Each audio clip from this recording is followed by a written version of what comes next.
A good day overall for the defense, especially the defensive backs? They're working pretty good. But it was. I just want to make sure they're getting a little bit better every single day and competing their tails off. And as long as they're doing that, they'll always have a chance. Why switch things up at free safety and get some snaps there with the ones? No different than why Greenlaw linebackers are being shuffled in. Just want a little bit more, not versatility, but making sure that guys are getting the looks they need, getting the work there that they need to be able to get better. Because as the preseason gets going, as this or training camp gets going, we need to figure out who's going to make this 53-man roster. And giving guys different looks to see if they're able to do it is very important. Colbert was under the spotlight yesterday, the first play of 11 on 11, and it seemed like he was in position to make the play. What went wrong? What's the ideal reaction that the free safety should have there? For him, just stay top shoulder and run with the receiver. He looked to undercut it, got caught in a bad angle. But if he stays top shoulder in that situation, he'll give himself a better chance to play the ball in the air. Yesterday, Tevin Coleman, talked about the defensive line and just how difficult they make the running game, how difficult it is to find creases. A lot's been made of their pass rushing ability, but can you talk about just how tight they are defending the run? The physicality, the get off, all that stuff of what they're doing,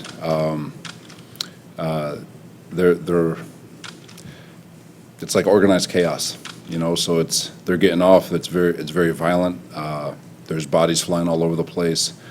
It is hard on our zone scheme for them, but we're an 8-man front football team. We're always going to have one unblocked player, and for the offense has to go find it. The get off, the lanes that are being created. It's just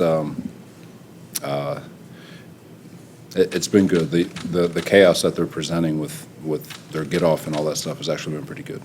How much do you think the change from the 3 to 4 point stances has helped with that? I know Kosarica's implemented that. We were 3-point stance a year ago. It's just more. Everyone on the D-line is 4 point stances now, so that's what I'm saying. To me, it's the same. It's more of a forward lean and get off. So a year ago, it wasn't as violent of a get off as it is now. Now the offense isn't giving us certain runs that I know we're going to get, which we work and walk through and all that stuff. I'm sure there's going to be a whole bunch of different runs that we're going to get. So we're working those, but it presents a problem for the way our offense plays. But as far as other offenses, we're going to have to be able to adjust on the fly. But like where it's at so far. Robert, it's not news that Sherman is pretty good, but he seems to keep it in confidence. He's never not practice. Where is he, do you think? Sherman's very confident. He'll even tell you he's not even close to where he can be, but he's very confident in the direction that he's going. Feels really good. His heel feels great. His body feels great. He's lost weight. Feels lean, and he looks really good. Mentally he's there, and it's not fake. He's competing his tail off, and he feels confident enough. The feel I'm getting is that he's getting back to that mental part of his game where he is now so confident in his physical ability that he can just focus on the mental part in terms of being in the right spot, getting his footwork right, and being the player that he's been from a mental standpoint. So he's getting there. He's not there yet, but he's getting there. What are you seeing from Verrett? I mean, he looked like he was out there kind of getting some hits in today. Yeah, I'm telling you, he's like he's a man. I mean, you talk to him, he's got tremendous presence to him. There's no BS to him. He's a very physical corner. If you get a chance to shake his hand, put your forearm in his chest, and just he's like a solid rock. I mean, he's an impressive football player, an impressive man. We're managing him, make sure that he understands that he doesn't need to be an all-pro player yet. Just continue to get better, just climb the ladder and get a little bit better every day. We'll continue the workload to increase it as it goes on, but excited about where he's at, and he's only going to get better. He hasn't even scratched the surface of what he's capable of. So, how much of an adjustment is it for you to work with this new training staff and the new plan they have in place, knowing you need to get guys reps to work at certain things, but also know their reps are limited and you're not necessarily in control of what you can let them do? I'm personally excited about it. I think it's a fantastic plan what John, Kyle, and the training staff have put together. It's well thought out. It makes sense. It is not old school where what we've done in the past is what everyone's done, and it makes no sense. We are building for week one, and if you have to sacrifice a few reps here and there to be in the best physical condition you can be for week one, then I would much rather have that. Sacrifice a couple of reps to have that than the way it's been in the past. In terms of, not that it wasn't well thought out before, but just the way it's always been done doesn't necessarily mean it's always the right way. So I'm actually very excited about the way we're doing things right now. Do you have to adjust? Do you have to rethink sort of? Okay. Did Akello Witherspoon tweak his knee? He banged it on the ground. They just precautionary, from my understanding. But that's going to be a question more for Kyle and them. And you chose to put Mabin in for him instead of Verrett just because you feel Pitch count. Pitch count. For Verrett. So it's for Verrett. He is on a specific workload. When you brought him in, you talked about bringing in competition for Akello Witherspoon. Do you expect that he'll get to the point soon where he will be able to compete for that job? Absolutely. So we're only in day 4, Yeah. and so you've got preseason games. You got a big week in Denver coming up. You got your 3rd preseason game, the 4th preseason game. So there's a lot of days left to get all that figured out. So anticipate here within the next week or so that guys will start going full go, and the picture will start to clear. I'd anticipate right around that end of the Denver week. T. Ford was having his knee worked on a little bit just with the trainer. Is he all right? Yeah, he's fine.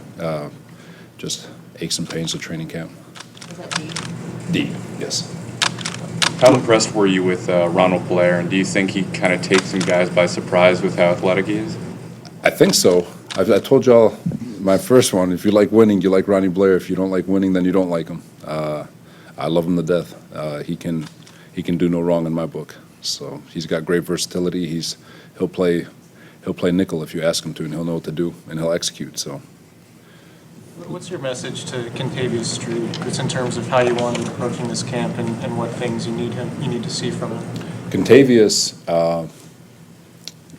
so OTAs showed a tremendous explosiveness during phase 1, phase 2. You got bodies around him. You can expect a little hesitation because of the knee.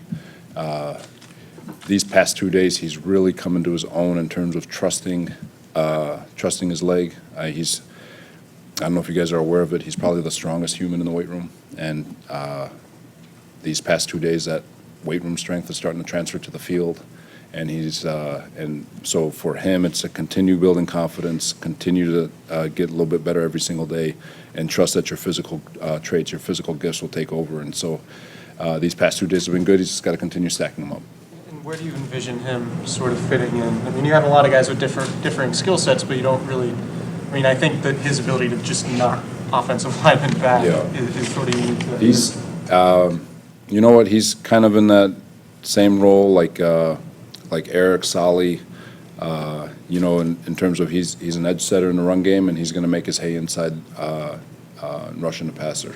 So he's got versatility inside and outside, but he's probably going to be a little bit more disruptive inside.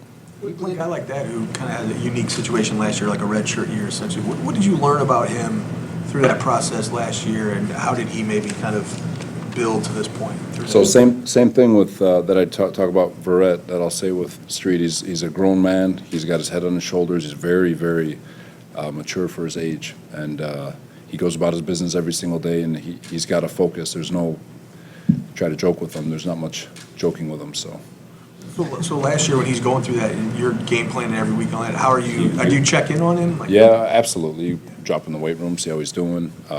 He's in meetings. You just talk to him, just have different conversations, try to connect. And me and my wife and I were at the movies and saw him and his wife, and so it was all business then too. So he's good. I like him. Last time we talked to you, Bosa had just beaten Staley 3 times, and you were saying, let's slow down. He's still just a bobblehead. Since then, what's your impression of him? He's going to be a good football player. He's got a really good skill set that is unique in terms of pass rushing and all that. His run game stuff has been good. He's in the same boat as Street with regards to getting confidence, that he's just got to get a little bit better every single day and have confidence that his body's all right. And so his workload, same things. Not that he's on the severe pitch count that Jason Verrett's on or anything like that, but we're making sure that he's getting a little bit better. His workload's going to pick up every single day and not just rush him into the fire. he's the youngest guy on his team, but it looks like he's got the body of a guy that's been in the league for several years. His Is he the legs look youngest? like, what? Is he the youngest? Yeah. I mean, he's knock on wood, he got good genes, so. Do you plan to The keep it? imprint that Chris Kasarik already has put on defensive line when you, I mean, it's only a couple padded practices, but can you see the difference? Absolutely. You can feel the difference. Defense, you know, when you turn on the tape, you can see a very fast physical defense, and it starts up front. The get off, the speed, the violence, the way they run to the ball.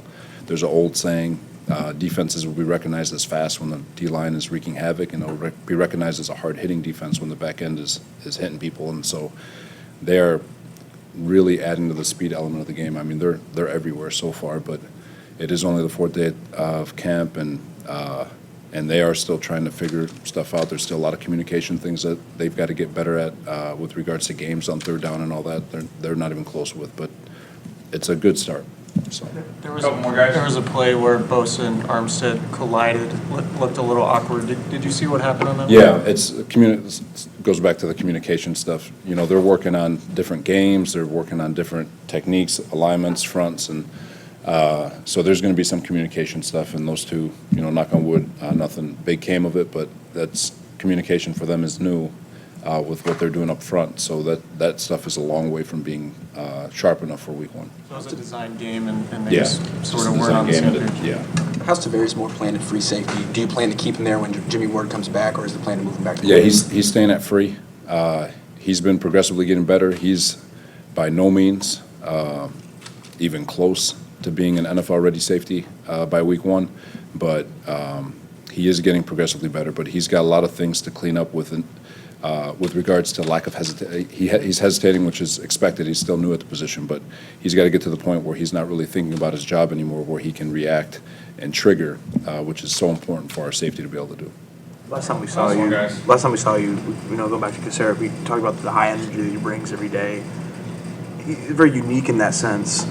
You know, it's different than most coaches. So what makes you believe that, you know, that's not going to fizzle out and that's not going to lose players in the long run?